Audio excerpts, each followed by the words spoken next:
अररिया के नरपतगंज में किसान खाद को लेकर परेशान थे। खाद नहीं मिलने से नाराज किसानों ने 4 लेन सड़क जाम कर दिया, जिसके बाद सड़क जाम छुड़ाने गई पुलिस और किसानों में तीखी झड़प हो गई और असामाजिक तत्वों ने पुलिस पर हमला कर दिया, जिसके बाद पुलिस ने लाठीचार्ज कर दिया और आंसू गैस के गोले भी दागे।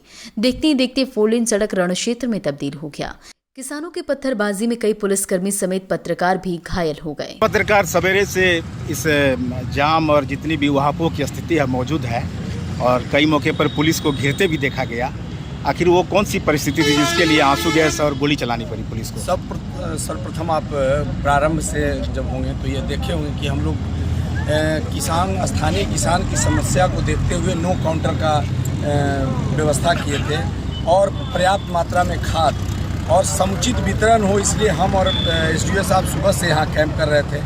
लेकिन दुर्भाग्य ये था कि हमारा जो पोस्ट सिस्टम है और नेटवर्क जो काम नहीं कर रहा था। कुछ हर एक काउंटर पर 10-15 की संख्या में हम लोग किसान जो थे, जो सुबह से लाइन में लगे थे, उनको हम लोग वितरण कर रहे थे और इसके बाद वो हैंग कर गया, सिस्टम हैंग कर गया। लोग उसको समझने के लिए तैयार नहीं थे, हल्ला गुल्ला करने लगे। फिर हम लोगों ने एक रणनीति बनाई कि काफ़ी मात्रा में किसान हैं, लाभुक हैं, उनको इस समय खाद की आवश्यकता है, तो हम लोग पंचायत में ही चल करके खाद का वितरण करेंगे और जब तक अगर आता है नेटवर्क तो उतना हम लोग करेंगे। तो हम लोग इस व्यवस्था में को सुचारू रूप से करने के लिए सोच ही रहे थे। लेकिन यहाँ क्या है कि जो काला बाजारी में कुछ जो असामाजिक तत्व हैं जो किसान के नाम पर उठाते हैं खाद को और फिर किसान को ऊंचे दाम पर बेच देते हैं, इसकी शिकायत हम लोग को पूर्व से मिल रही थी। इसी को रोकने के लिए हम लोग आए थे, लेकिन उनके द्वारा जानबूझकर न्यूसेंस करके रोड को एनएच को जाम कर दिया गया। पुलिस बल के ऊपर आपने देखा होगा कि जानबूझ के पथराव की। मैं आगे था, काफ़ी आगे बढ़ करके मैंने उनको रोका और जो उसमें किसान थे वो देखे कि नहीं हम आगे आ रहे हैं, इसलिए उन्होंने हमारा साथ दिया और उनके द्वारा ही बताया गया कि नहीं रोड जो जाम किया जा रहा है ये अवैध है और इसमें सहयोग उनके द्वारा किया गया और फिर सुचारू रूप से यातायात को चालू किया गया। सर, पुलिस की ओर से भी कोई घायल हुआ है? पुलिस पर तो जब जाम होता है और स्थानीय लोग फूल भी बरसाते हैं और डंडा भी और पत्थर भी, तो ये समान प्रक्रिया है, हल्की फुल्की चोटाई है और जनता है, जनता जनार्दन है, कभी फूल भी बरसाती है, कभी ईटा। लेकिन असामाजिक तत्वों को हम लोग पहचान किए हैं, जो दलाल हैं और किसान के आड़ में करते हैं, उसका वीडियोग्राफी की है और उनके विरुद्ध हम अच्छी कार्रवाई भी करेंगे। आत्मरक्षार्थ कितनी फायरिंग नहीं, हम तो किसान के बीच में ही थे। किसान को फायरिंग की आप लोग है, लेकिन हम तो किसान के ही साथ में थे, आगे थे।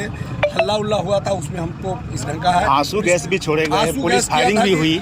आंसू गैस छोड़ा गया था क्योंकि उन पर पत्थरबाजी हो रही थी। लोग काफ़ी मात्रा में महिलाएं और पुलिस रोड पर थी जो यात्री में, तो उनके क्षति को रोकने के लिए जो आंसू गैस का जो दस्ता था उनके द्वारा आंसू गैस छोड़ा गया था, लेकिन हल्का फुल्का बल प्रयोग कर। आखिर रोड जाम के बाद आंसू गैस छोड़ने की और पुलिस फायरिंग की नौबत क्यों आई? नहीं, आज की तिथि में खाद वितरण किया जा रहा था, 9 काउंटर लगाए गए थे, लेकिन सर्वर डाउन रहने के कारण वो कुछ देर तक वितरण हुई। उसके बाद सर्वर काम नहीं करने लगा।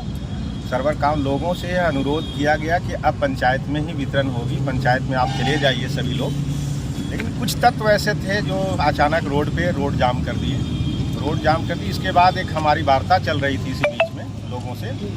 कुछ लोग जो थे, उग्र तत्व जो थे, बेकार का बिना वजह के हमारे पुलिस पदाधिकारी और अन्य लोगों पर वो पथराव शुरू कर दिए। पथराव शुरू के क्रम में, इसी ही क्रम में लोगों ने कुछ हल्का बल का प्रयोग किया है और रोड जाम को क्लियर किया गया, अन्यथा और कोई किसी प्रकार की बात नहीं। 3 से 4 राउंड फायरिंग की बात कही जा रही है। इस तरह की मेरे को कोई जानकारी नहीं है, चूँकि मैं वार्ता कर रहा था उस समय किसानों के साथ। तो मामला शांत हो गया? बिल्कुल शांत हो गया किसी प्रकार का, और निर्भीक रूप से अब आप समझिए कि किसान को पंचायत में खाद वितरण, उर्वरक वितरण का कार्य, हमारे डीओ साहब भी आए, मैंने बुला लिया है डीडीओ साहब को भी, और पूरी प्लानिंग के साथ उर्वरक का वितरण किया जाएगा। किसी प्रकार की कोई विघ्न व्यवधान नहीं पैदा होगा आगे आने वाले दिनों में।